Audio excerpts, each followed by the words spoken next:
एक बार महात्मा बुद्ध किसी गांव में प्रवचन दे रहे थे। वे अपनी बात को समाप्त करते हुए बोले, मानव के दुख का कारण है स्वयं को किसी से बांधना। जहां भी मोह होता है, बंधन होता है, वहां दुख स्वयं ही उत्पन्न हो जाता है। अतः अपने बंधनों को जाने, उनसे बाहर निकलने का प्रयास करें। इसके बाद उन्होंने सभी लोगों को आशीर्वाद दिया और फिर अपने आश्रम को लौट गए। अगले दिन उनसे रामेश्वर दयाल नाम का एक व्यक्ति मिलने आया। वो बुद्ध को दंडवत करता हुआ बोला, महात्मन, मैंने कल आपका उपदेश सुना। आपकी बातें मेरे हृदय में उतर गई हैं। मैंने अपने बंधनों को तोड़ दिया है, सारी मोह माया का त्याग कर दिया है। अब मैं आपकी शरण में आना चाहता हूं। रामेश्वर दयाल की बातें सुनकर बुद्ध मुस्कुराए और धीरे से बोले, मुझे विस्तार से बताओ वत्स, तुमने कौन कौन से बंधन तोड़े और किसका मोह त्याग दिया है? रामेश्वर दयाल बोला, मेरे घर पर मेरे बूढ़े माँ बाप और पत्नी है। मेरा एक छोटा बच्चा भी है। मेरी पत्नी बहुत बीमार रहती है। उसके कष्ट देखकर मैं अक्सर सोचता रहता था कि वो मर जाए तो उसके सारे कष्ट दूर हो जाएंगे। उसकी वजह से मैं बहुत दुखी रहता हूं। लेकिन कल जब मैंने आपका उपदेश सुना तो मेरी समझ में आ गया कि मेरे परिवार से मेरा बंधन ही मेरे दुखों का कारण है।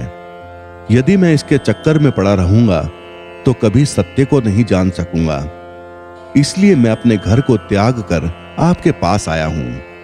बुद्ध ने पूछा, क्या तुम सचमुच सभी बंधनों से मुक्त हो गए हो?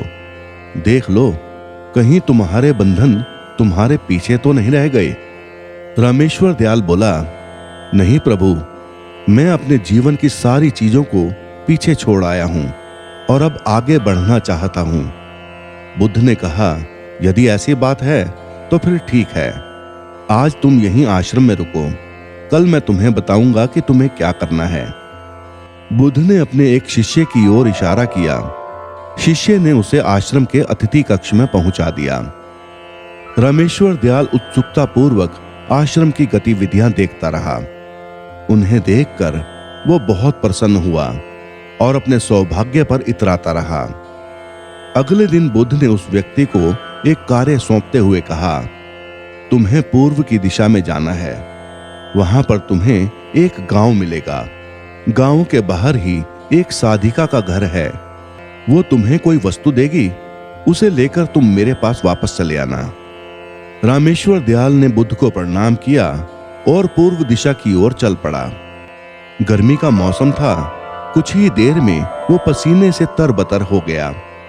उसे प्यास भी सताने लगी। वो सोचने लगा कि अगर मैं इस समय अपने घर पर होता तो इस तरह से गर्मी में पसीना नहीं बहाना पड़ता। कुछ दूर और चलने पर उसे भूख भी सताने लगी, पर वो एक सुनसान और बंजर रास्ता था। आसपास ना तो कोई पेड़ था और ना ही पोखर तालाब। वो पुनः सोचने लगा कि यदि मैं इस समय अपने घर पर होता तो अपनी पत्नी के हाथ का बना स्वादिष्ट भोजन कर रहा होता। पता नहीं क्यों बुद्ध ने मुझे गर्मी में इतनी दूर भेज दिया। काफी देर चलने के बाद वो व्यक्ति गांव में पहुंचा। गांव के बाहर ही एक घर बना हुआ था। उसने दरवाजे के पास पहुंचकर उसे धीरे से खटखटाया। दरवाजे को एक साधिका ने खोला। उसके चेहरे पर एक अद्भुत तेज था। रामेश्वर दयाल उसे देखकर मंत्रमुग्ध हो गया। साधिका ने उसे अभिवादन करते हुए कहा, मैं जानती हूं कि आपको बुद्ध ने भेजा है। आप अंदर आ जाएं। वो व्यक्ति घर के अंदर चला गया। साधिका के कहने पर उसने पानी से हाथ मुंह धोया और एक चटाई पर बैठ गया। साधिका ने उसके सामने भोजन की थाली रख दी। वो जल्दी जल्दी भोजन करने लगा, पर अचानक रामेश्वर दयाल की नजर साधिका के पैरों पर पड़ी। उसके पैर बहुत सुंदर थे। वो उन्हें देखता ही रह गया। तभी साधिका ने उसका ध्यान भंग किया और बोली, जिस व्यक्ति को बुद्ध के चरणों में स्थान मिल जाता है फिर उसे किसी अन्य के चरणों की आवश्यकता नहीं पड़ती। साधिका की बात सुनकर वो व्यक्ति लज्जित हो गया और नजरें नीची करके चुपचाप भोजन करने लगा। भोजन करने के बाद साधिका ने कहा, आप बहुत दूर से आए हैं, थक गए होंगे, यहीं चटाई पर लेट जाएं, मैं पंखा कर दूंगी। वो व्यक्ति बहुत थका हुआ था। वो चटाई पर लेट गया और अपनी आंखें बंद कर लीं। साधिका उसे पंखा करने लगी, पर लेटने के बाद भी रामेश्वर दयाल को चैन नहीं आया। उसने धीरे से अपनी पलकों को खोला और चोर नजरों से साधिका को देखने लगा। वो सोचने लगा, ये स्त्री कितनी सुंदर है, इसकी वाणी कितनी मोहक है। यदि ये मेरी पत्नी होती तो मेरा जीवन स्वर्ग बन जाता। साधिका उसके मन की बात समझ गई और बोली, शरीर में कुछ नहीं रखा है, ये केवल मांस, मज्जा और अस्थियों का जोड़ है।